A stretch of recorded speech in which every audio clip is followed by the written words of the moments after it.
Howdy. Well, Russ here. And Chris. And I took a DNA test. This is the National Genographic test. And this was taken, I guess, roughly 2 years ago. So it's just been sitting there, but I see all the commercials on YouTube.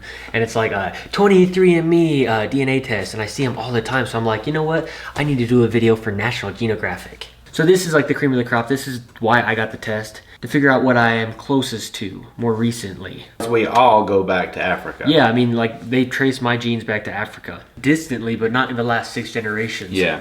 So I guess in a nutshell, these are like my most recent genes. Your ancestors also mixed with ancient, now extinct hominoid cousins like Neanderthals in Europe and the Middle East and the Denisovians in Asia. The average for Neanderthal is 1.3%, and I am 2.6% Neanderthal. You're double duty Neanderthal. That's pretty cool. Oh, but I'm actually under the Denisovian average. So I'm only 1.7% Denisovian, and the average is 2.1%. In this section, we display your affiliations with a set of 9 world regions. This information is determined from your entire genome, so we're able to see both parents' information, going back 6 generations. And I am Northern European, 44%. This component of your ancestry is found at highest frequency in Northern European populations, people from the UK, Denmark, Finland, Russia, and Germany in our reference populations. This component is likely the signal of the earliest hunter-gatherer inhabitants of Europe, who were the last to make the transition to agriculture as it moved in from the Middle East during the Neolithic period around 8,000 years ago. This I expected. 37% Mediterranean, so you're still a good chunk Mediterranean. Because I knew I had Italian ancestry, I was always told, oh yeah, you have a little bit of Italian, you know, your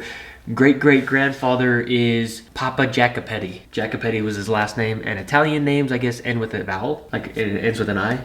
Okay. It says this component of your ancestry is found at highest frequencies in Southern Europe and the Levant. People from Sardinia, Italy, Greece, Lebanon, Egypt, and Tunisia in our reference populations. This component is likely the signal of the Neolithic population expansion from the Middle East beginning around 8,000 years ago, likely from the western part of the Fertile Crescent. I knew that I had your skin Italian tone. in me. And most of my life, people are like, are you Italian descent or Greek or something like that? Mm-hmm. So most of my life, I have kind of known they did mention Italy too, didn't they? Yeah. Yeah, Italy and Greece. Sardinia, yeah. I don't know where Sardinia is. So Sardinia is the island. Is it Sardinia or Sardinia? Sardinia. Is that where sardines are from? Some of them, I'm sure. I'm sure they ate sardines there. All right, so this is the shocker. I have 18% Southwest Asian and 2% Northeast Asian. So I am 20% Asian. Did you expect that high? No.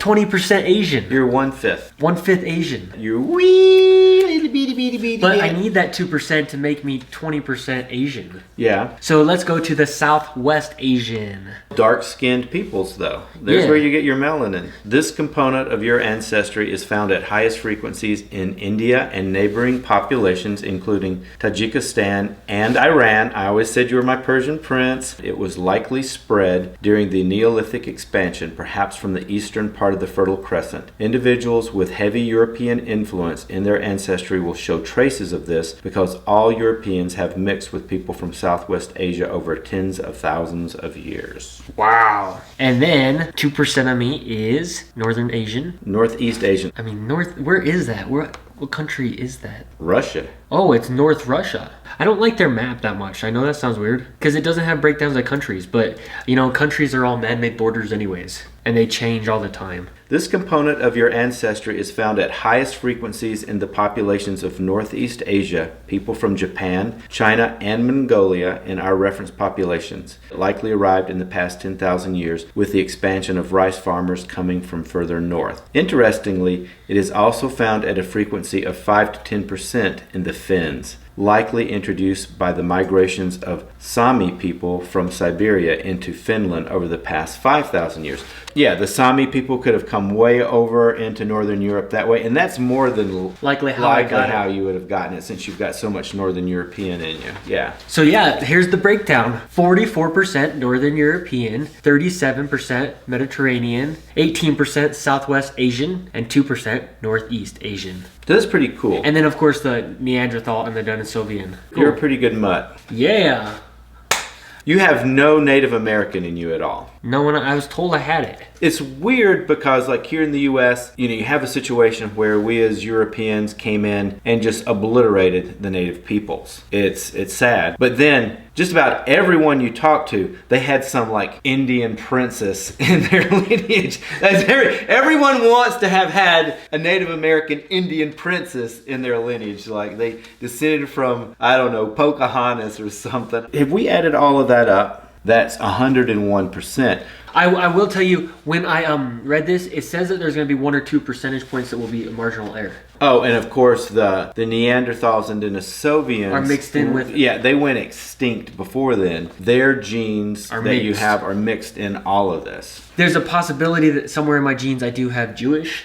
23andMe would have told me. That's a bummer that National Geographic doesn't tell you straight up. They just say, yeah, you share genes with a lot of Jewish groups. It's like, okay, what does that actually mean? It either means that you have some Jewish ancestry or you have ancestry that also ended up in the Jewish population before there was even a Jewish nation. We'll get you done soon and figure out if you're boring or if you have some spice in there. If you maybe have more than just salt. Maybe you have some pepper in there too. I wish I had some pepper in me. I got some slight pepper in there. You got a lot of pepper. I wish I would have had some African DNA. Just like a little bit, like 2%. When we do mine, it's going to be interesting to We're all just see how connected. boring it is. Well, maybe you have something that looks more like mine. Maybe. You haven't done it yet. I want to have a lot of Neanderthal on me. I want to be a wild man. You're already a wild man. Look at this beard. You guys should tell me what I look like. Do I look more Northern European or Mediterranean or Southwest Asian or Northeast Asian? Let me know. Definitely not Northeast Asian. I don't think so. And your genes show that too. But at least I have like a little bit of it. It kind of shows what I would have expected because you've got this skin that is just awesome that tans so well. And I'm light right now. But I get darker. But you've got the genetics for it. So you're Mediterranean, Southwest Asian. It overrides your Northern European. That's a shock. That I have more Mediterranean and Southwest Asian than I do Northern European. Either way, like this video, subscribe to Russ. And Chris. Love you long time.